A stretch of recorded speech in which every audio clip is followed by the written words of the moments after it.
Assalamualaikum warahmatullahi wabarakatuh. Waalaikumsalam warahmatullahi wabarakatuh. Alhamdulillahilladzi hadana li hadza wa ma kunna linahtadiya laula an hadanallah. Asyhadu an la ilaha illallah wahdahu la syarikalah wa asyhadu anna sayyidina Muhammadan abduhu wa rasuluhu amma ba'du. Perkenalkan, nama saya Doni Ilham Saputra dan pada malam hari ini saya kedatangan tamu yaitu Bung Jidan. Gimana Bung kabarnya Bung? Alhamdulillah Bung, baik-baik saja Bung. Kalau Bung Doni gimana kabarnya Bung? Alhamdulillah. Mantap. Besar ya. Oke. Sekarang pada malam hari ini kita akan membahas tentang apa sih itu antropologi yang akan dijawab oleh Bung Jidan. Bung Jidan, apa sih yang dimaksud dengan antropologi? Oke Bung, jadi yang dimaksud dengan antropologi itu adalah ilmu yang mempelajari tentang manusia dan budaya dan serta perkembangan sosialnya. Jadi antropologi itu berusaha memahami aspek kehidupannya manusia baik dari fisik maupun dari budayanya. Seperti itu Bung. Oke Bung Jidan. Dan tadi Bung Jidan udah menjelaskan sih apa yang dimaksud dengan antropologi, dan sekarang coba contohkan antropologi itu seperti apa? Oke Bung, contoh antropologi dalam kehidupan manusia baik dari budaya dan lingkungan ya Bung ya. Nah, misalnya Bung ya, misalnya seorang antropologi mungkin meneliti tradisi pernikahan di suatu wilayah atau di suatu suku lah seperti itu. Dan antropologi ini mengamati bagaimana nilai-nilai budaya yang mempengaruhi perilaku dan hubungan antar anggotanya. Dengan cara ini, antropologi itu membantu kita untuk memahami keragaman pengalaman manusia di seluruh dunia, Bung. Seperti itu, Bung. Berarti kan ilmu antropologi kan pada intinya kan membahas tentang manusia, kehidupan manusia. Iya, Bung. Dan apa sih pentingnya untuk kita mempelajari ilmu antropologi? Oke Bung, itu sangat penting sekali Bung bagi kita Bung. Karena kenapa Bung ya? Karena antropologi itu memberikan wawasan kepada kita yang sangat mendalam tentang budaya dan cara hidup masyarakat dan bisa membantu kita untuk memahami perbedaan di masyarakat serta bisa mempromosikan toleransi terhadap keragaman budaya Bung, seperti itu. Baik. Dari 3 pertanyaan tadi Bung Jidan nih selalu menyempil nih, selalu mencari jawaban dengan adanya kebudayaan. Terus pertanyaan saya, bagaimana pendapatnya Bung Jidan dengan adanya globalisasi dan kebudayaan lokal?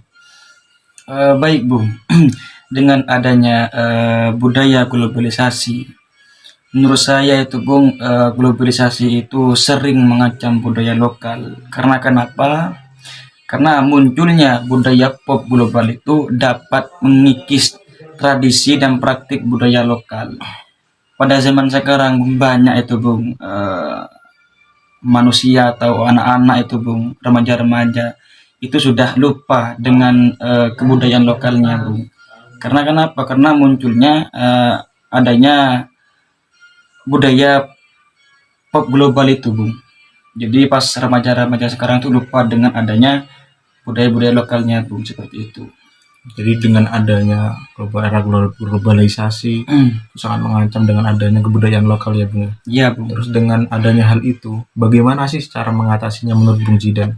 Ya, cara mengatasinya itu Bung ya, itu harus seperti kayak bagi sesepuhnya itu Bung ya, harus mengadakan pendidikan kultural lokal seperti itu. Dengan adanya seperti itu, insya Allah budaya ataupun tradisi lokalnya itu Bung, tradisi lamanya akan tertanam di hatinya Bung, seperti itu. Oke Bung Jidan, jawabannya sangat menarik. Terus karena Bung Jidan sendiri adalah mahasiswa pengembangan masyarakat Islam yang selalu menuju dengan adanya sosial ya. Terus apakah ada teori sosial untuk mengatasinya Bung Jidan? Gimana Bung Jidan? Ada Bung. Coba dijelaskan Bung. Saya itu mengambil teori kritis Bung ya.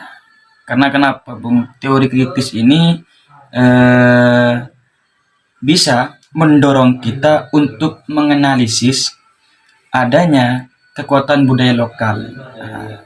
Yang saya contohkan, yang saya sampaikan tadi, adanya globalisasi dan budaya lokal tadi itu, Bung. Itu, Bung, kalau kita menerapkan teori kritis, kepada remaja-remaja yang sudah mengikuti tren-tren yang baru, kita menerapkan, insya Allah dengan adanya teori kritis itu, anak-anak akan berubah mindsetnya, karena teori kritis ini mendorong kekuatan budaya lokal yang ada di suku tersebut, Bung. Seperti itu, Bung. Oke, berarti kan teori yang digunakan adalah teori kritis ya, Bung. Iya, Bung. Jidan. Seperti itu, Bung. Sekarang tadi sudah menjelaskan bagaimana kebudayaan atau globalisasi mempengaruhi adanya kebudayaan lokal.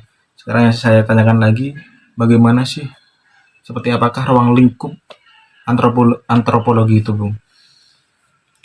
Yang saya ketahui itu, Bung, terkait ruang lingkup antropologi itu ada dua, Bung. Yang pertama yaitu antropologi fisik dan antropologi budaya, Bung. Seperti itu, Bung. Mungkin bisa dijelaskan apa sih antropologi fisik dan antropologi budaya itu, Bung? Ini merujuk ke perbedaannya, Bung, ya. Nah, jadi perbedaannya, Bung, yaitu kalau antropologi budaya itu fokus pada nilai dan norma masyarakat yang ada di suatu wilayah itu, Bung. Sedangkan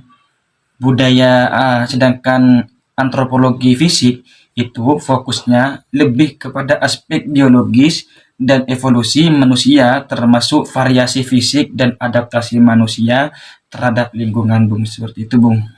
Iya. Jadi, seperti itu ya, Pak. Kan termasuk udah mencakup dengan adanya perbedaan antara antropologi fisik dan juga budaya, Bung, ya? Iya, Bung. Jadi untuk pertanyaan terakhir nih, divisi ini antropologi menurut pakar ataupun ahli, mungkin dari Bung Zidan ada salah satu tokoh yang bisa dijelaskan pada podcast pada malam hari ini.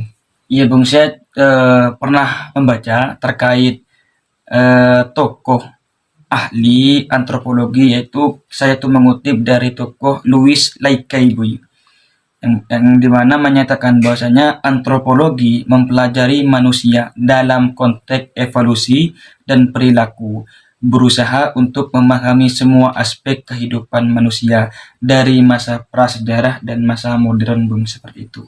Oke, Bung Zidan, terima kasih.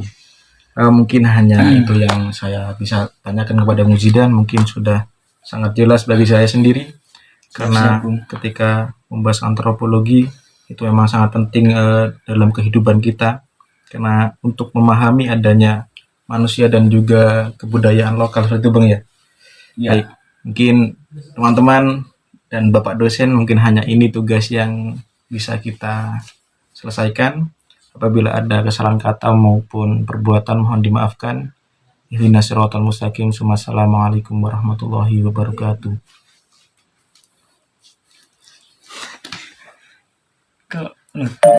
Baik, Bung Doni.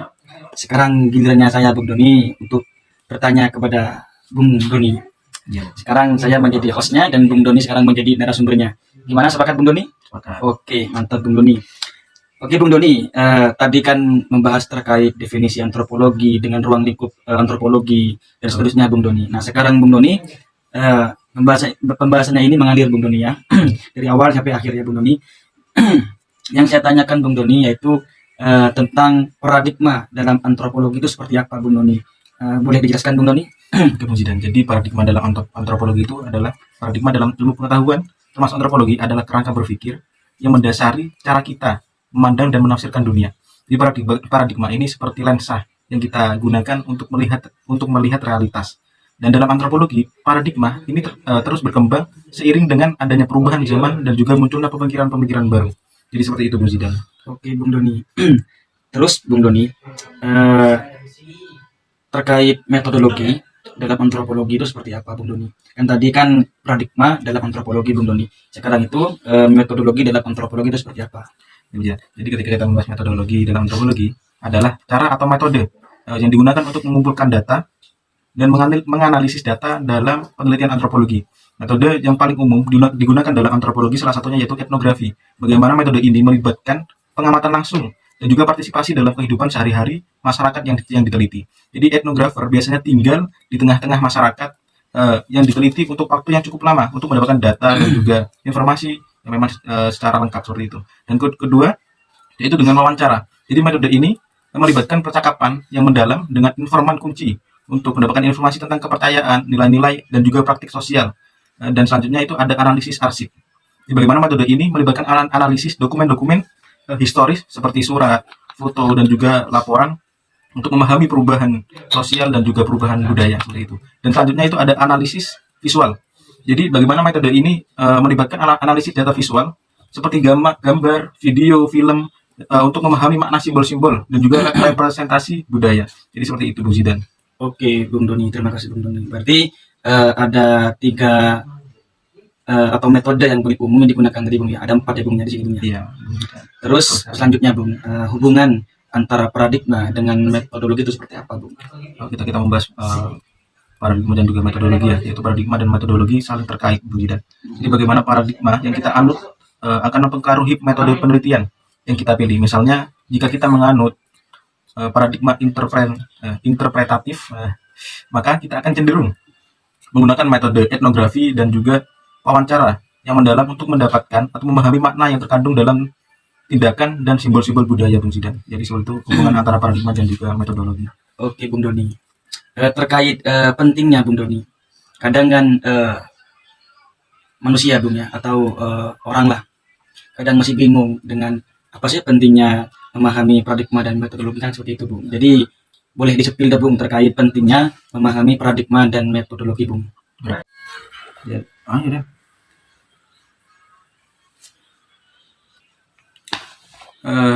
jadi gini Bung, memahami paradigma dan juga metodologi dalam antropologi itu sangat penting dikarenakan satu dapat membantu kita memahami keragaman budaya manusia.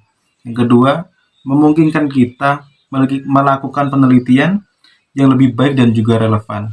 Yang nomor 3, membantu kita menghindari generalisasi yang terlalu sederhana. Yang keempat, yaitu memperkaya pemahaman kita tentang dunia yang sangat kompleks. Jadi itu adalah 4 bagaimana pentingnya kita memahami paradigma dan juga metodologi. Bung Zidan. Cukup Bung Doni. Cukup. Oke Bung Doni, coba Bung Doni tolong jelaskan contoh dalam penerapan penelitian Bung Doni. Oke. Begini Bung Zidan. Jadi contoh penerapan dalam penelitian antropologi salah satunya bisa dicontohkan seperti seorang antropolog ingin meneliti tentang perubahan praktik pertanian tradisional di suatu desa akibat masuknya teknologi modern.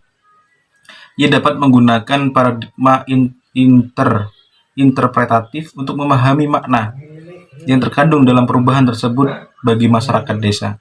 Metode yang dapat digunakan adalah etnografi dan juga wawancara yang sangat mendalam dengan petani untuk mendapatkan hasil yang cukup detail seperti itu, Bung Zidan.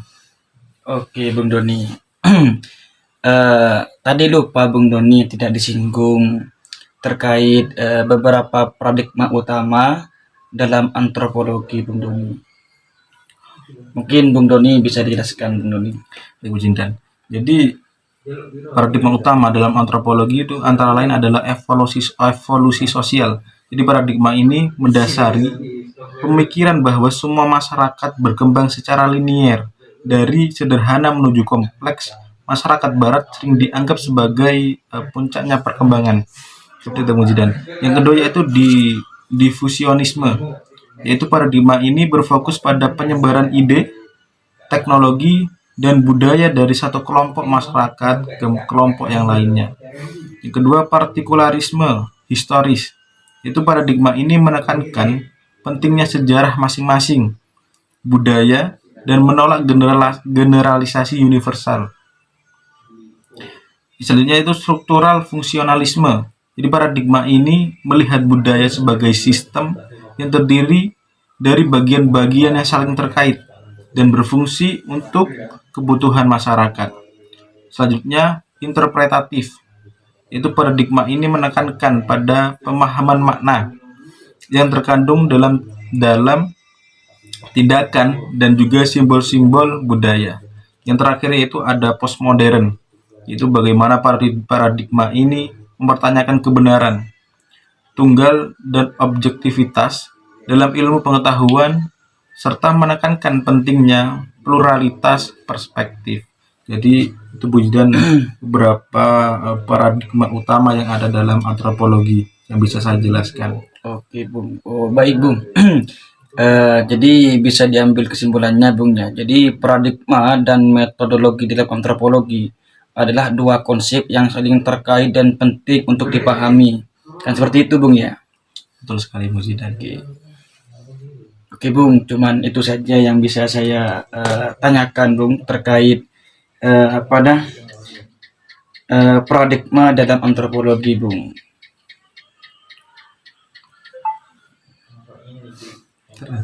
Cukup deh. Gendeng. Oke teman-teman dan juga khususnya Bapak dosen, mungkin hanya ini tugas kami yaitu berupa podcast dan mohon maaf apabila ada kesalahan kata dan juga perbuatan. Mungkin hanya itu yang bisa saya sampaikan. Mungkin dari teman saya ada kata untuk dijelaskan kepada teman-teman dan juga Bapak dosen.